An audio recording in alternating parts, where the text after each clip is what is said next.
전 세계적으로 기원 전과 기원 후를 나누는 방법으로 BC, AD로 쓰이고 있는데 BC는 Before Christ, 곧 예수 탄생 이전을 뜻하며 AD는 주님의 해를 뜻하는 아노 도미니를 줄인 것으로 예수 탄생 이후를 말합니다.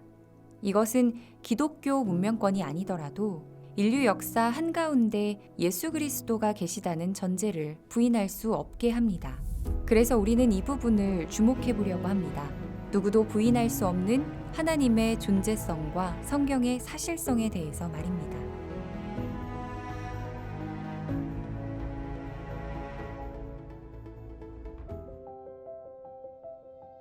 2,930여 명의 인물이 등장하고 1,551곳의 역사적 장소가 언급되며 집필 기간만 무려 1,600여 년에 이르는 책이 바로 성경입니다. 디모데후서 3장 16절. 모든 성경은 하나님의 감동으로 기록되었다. 축자 영감설에 따르면 이 말씀은 하나님의 사람들이 성령의 인도하심을 받아 성경을 썼다는 것입니다.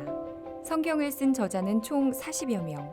대표적으로 목동에서 왕이 된 다윗, 선지자인 모세와 여호수아, 농부 출신 엘리사, 학자 출신의 바울, 의사였던 누가, 어부인 베드로와 요한, 그 외에도 다양한 신분과 직업군의 사람들이 있었습니다. 안타깝게도 성경의 원본은 오늘날 남아있지 않습니다. 현존하는 성경은 원본을 필사한 사본과 그것을 번역한 역본으로 전해지고 있습니다. 유대인 중에서는 오로지 성경만을 복사하는 성경 복사 전문가들이 따로 있었습니다.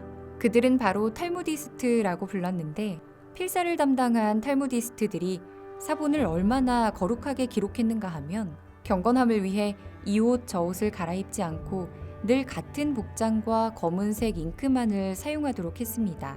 그리고 외워서 쓰기보다 한 단어씩 읽으면서 기록을 했고 글 사이 간격은 머리카락 한 올 정도의 여백만 둬서 추가나 변조되는 것을 방지하도록 했습니다. 하나님 혹은 여호와라는 단어가 나올 때에는 붓을 씻고 목욕을 한 후 기록을 했습니다. 왕의 행차에도 멈추지 않고 기록만 했다고 합니다. 필사가 끝나면 단어와 글자 수를 원본과 대조했습니다. 혹 실수가 발견되면 양피지 전체를 버리고 다시 기록을 했습니다. 1940년대까지만 해도 가장 오래된 구약 성경 사본은 마소라 사본뿐이었습니다. 전통을 뜻하는 마소라는 AD 900년경에 기록되었습니다. 이 마소라 가문의 학자들은 모든 재산과 시간을 투자해서라도 히브리어 사본을 정확하게 보존하고 싶어 했습니다. 그렇게 해서 22개의 자음으로만 기록되었던 히브리어 성경에 모음 부호가 붙어 읽기 쉽게 만든 것이 마소라 사본입니다. 그런데 1947년 이스라엘 사해바다 부근에서 세기의 발견이라 불리는 사본이 발견됩니다.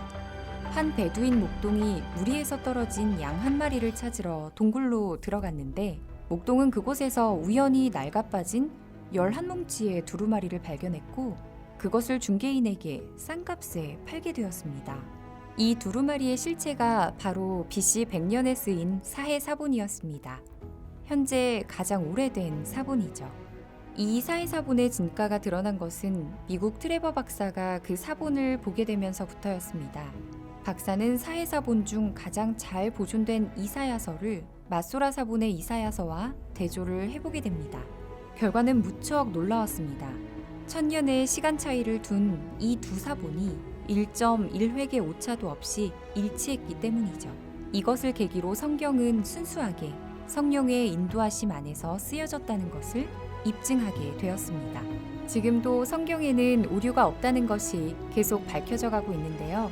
현재 성경은 2,300개의 언어로 번역되었을 뿐 아니라 다양한 번역본을 통해 세계 곳곳에서 전해지고 있습니다. 성경 외에 여러 가지 경전들도 역사에는 남아있는 것들이 있는데 종교학자들은 이것을 정경, 외경, 위경 세 가지로 분류했습니다. 이 중 66권만을 정경으로 받아들였는데요. 그것이 우리가 지금 읽고 있는 성경이 된 것입니다. 정경이란 표준을 뜻하는 그리스어, 카논에서 유래되었는데 권위를 가진 문서 또는 책을 뜻합니다. 구약은 AD 90년 얌리아 회의에서 총 39권을 정경으로 확정지었고, 신약은 예수 그리스도의 증거가 있는 27권만 정경으로 인정했습니다. 이 모든 과정을 정경화 작업이라고 합니다. 그런데 긴 시간 동안 쓰여진 66권의 성경을 읽어보면 마치 한 사람이 쓴 책처럼 한 가지 주제를 가지고 있다는 것을 알 수 있습니다. 그것은 바로 인류의 모든 죄를 위하여 죽으시고 부활하신 메시아, 곧 우리의 참 주인이신 예수님이 주제라는 것입니다.